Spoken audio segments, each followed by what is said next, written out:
Twongeye kubasuhuza nshuti bavandimwe bakunzi ba Nzuri Business Group Limited, aho muri hirya no hino ku isi, haba mu Rwanda cyangwa se no mu bindi bihugu bitandukanye biri kuri uyu mubumbe w'isi. Turabakunda cyane rero nk'uko mubimenyereye. Iyi ni Nzuri Business Group Limited, mumenyereye yuko tubagezaho imitungo itimukanwa, yaba ikodeshwa cyangwa se igurishwa, amazu, ibibanza, amasambu. Ibyo ngibyo byose ngira ngo mumaze kubitumenyeraho yuko ari twe kampani ya mbere hano mu Rwanda ibagezaho ibyiza byose. Nimukomeze rero mukande subscribe abatarabikora kuri iyi channel yacu ya Nzuri Market, kugira ngo mujye mukomeza kubona ibyiza byose tugenda tubagezaho umunsi ku wundi, gatanu kuri gatanu. Muri aka kanya rero tugiye kubereka ibibanza bibiri byiza cyane, biri ahantu heza cyane hagezweho hano rwose hafi y'umujyi wa Kigali. Ngira ngo mwese muza ahantu hitwa ku Ruyenzi. Ahantu hitwa ku Ruyenzi ni hano mu ntara y'Amajyepfo, mu karere ka Kamonyi, mu murenge wa Runda, hazwi nko ku Ruyenzi. Ku Ruyenzi rero hari karitsiye nziza cyane igezweho, wagereranya hari na Nyarutarama cyangwa se n'izindi karitsiye zikunzwe hano muri uyu mujyi wa Kigali. Ku Ruyenzi rero tuhabafitiye ibibanza bibiri byiza cyane, biri ahantu heza cyane, harimo kubakwa cyane kandi kubakwa mu buryo bugezweho rwose. Ibyo bibanza rero bikaba biri ahantu hazwi nko mu Rugazi. Mu Rugazi, abazi muri iyo karitsiye murahazi, ni mu birometero bikeya cyane, bitarenga 10 uvuye ku Ruyenzi. Ngira ngo rero uvuye kuri kaburimbo, kuri iyi kaburimbo nini cyane ujya mu majyepfo, ugeze ku Ruyenzi nyine mu isantre, ukata ibumoso umuhanda w'amabuye ukatiye hitwa kuri Majerwa, ugakomeza ukarenga ku murenge wa Runda, ugakomeza umuhanda w'amabuye ukagera hepfo gatoya, ukadevia muri Sansenike, ukinjira muri karitsiye mu Rugazi. Iyo uhageze rero ukasi iburyo gato cyane, nibwo ugera kuri ibyo bibanza, ahantu hari view nziza cyane, uba ureba hakurya za Kigesi, ureba hakurya za hariya hari ibitaro by'amaso, hakurya ureba za Bishenyi, ureba imirambi yose ya Kamonyi. Ni ahantu heza cyane nk'uko muri kugenda mubibona ku mashusho.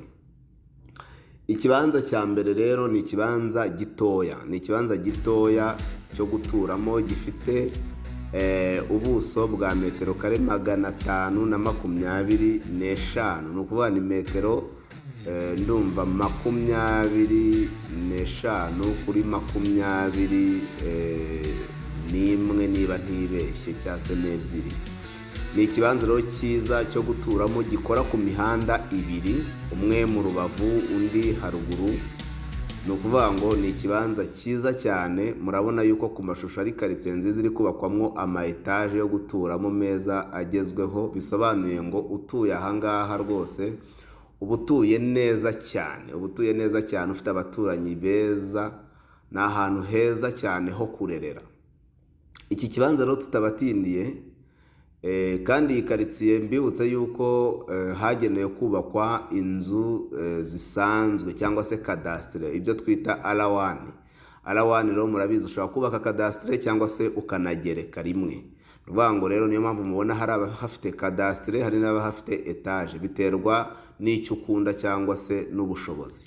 Iki kibanza rero gifite izo metero kare 525. Murumva kiri hafi kuba double ugendeye kuri bya bindi by'i Kigali bya 15 kuri 20, kuko ziba ari 300. Iki kibanza rero gishaka miliyoni 20 z'amanyarwanda, ariko ziri negociable. Nuvuga ni miliyoni 20 ziganirwaho, dushobora no kudiriringa bakatugabanyirizaho amafaranga makeya. Iki kibanza rero tukivuyeho, hepfo hari ahantu noneho hanini cyane, hafite metero kare 3400. Murumva ko ni hafi moitié ya hectare, cyangwa se hafi igice cya hectare. Metero kare 3400 ni ahantu hanini cyane. Ugenekereje harimo ibibanza 8, buri kibanza gifite metero kare 420. buri kibanza gifite byibuze metero kare 420-425, nacyo ni ikibanza kiba kirengeje mesure standard. Ni ukuvuga ngo icyo kibanza gifite metero kare 3400 ukasemo ibibanza bisanzwe byo guturamo, ariko wakase ku bibanza birengeje ubuso bwagenwe havamo ibibanza 8 bifite ubuso burengeje metero kare 400 kuri buri kibanza. Bivuze ngo wakasemo metero kare 300 wakuramwo ibibanza birenga 10.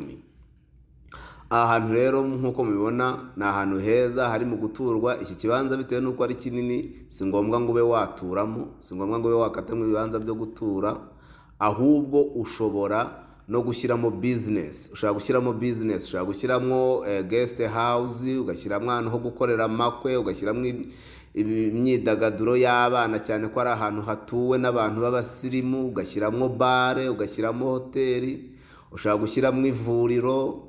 Ni ahantu hanini cyane. Business yari yo yose watekereza ikenera ahantu hanini kandi basha kubana n'abantu, abantu bakenera umunsi ku wundi, ni business rwose yahajya. Ushobora no kuba wahubaka ishuri, ukahubaka ishuri ry'incuke na primaire. Mbese icyo watekereza cyose wakihakorera, cyane yuko ari ikibanza kingana n'ibihumbi 3400, hafi igice cya hegitari, ndetse gikora ku mihanda 3. Ni ukuvuga ngo munsi, haruguru no mu rubavu hose kizungurutswe n'imihanda. Birumvikana rero yuko aha hantu wahatekerereza umushinga kandi rwose mwiza. Reka rero twe kubamara amatsiko. Iki kibanza kingana gutyo cyose kiragurishwa miliyoni 120, miliyoni 120 zonyine, cyangwa se miliyoni 120, kandi dushobora no kubagabanyishiriza, igiciro kiri negociable.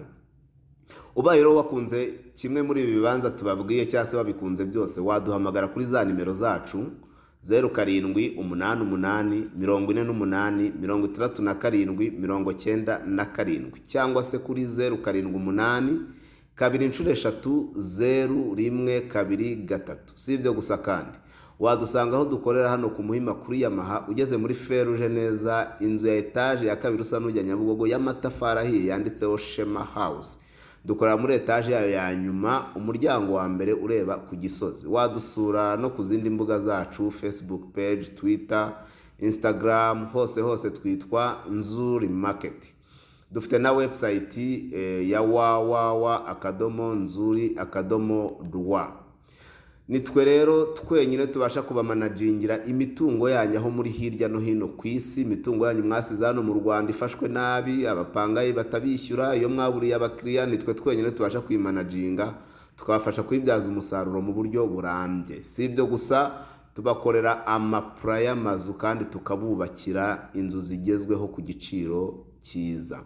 Nimukomeze rero mukande subscribe kuri iyi channel yacu ya Nzuri Market, mugende mubona ibyiza byose tugenda tubagezaho umunsi ku wundi. Kandi rwose umuntu ufite ikintu ushaka kugurisha, tugane turabigukorera mu gihe gitoya. Nawe ufite icyo ushaka kugura, ngwino ugure, tukugira inama, ugura ahantu hakungura, ugura ahantu hazakugirira umumaro wowe n'umuryango wawe.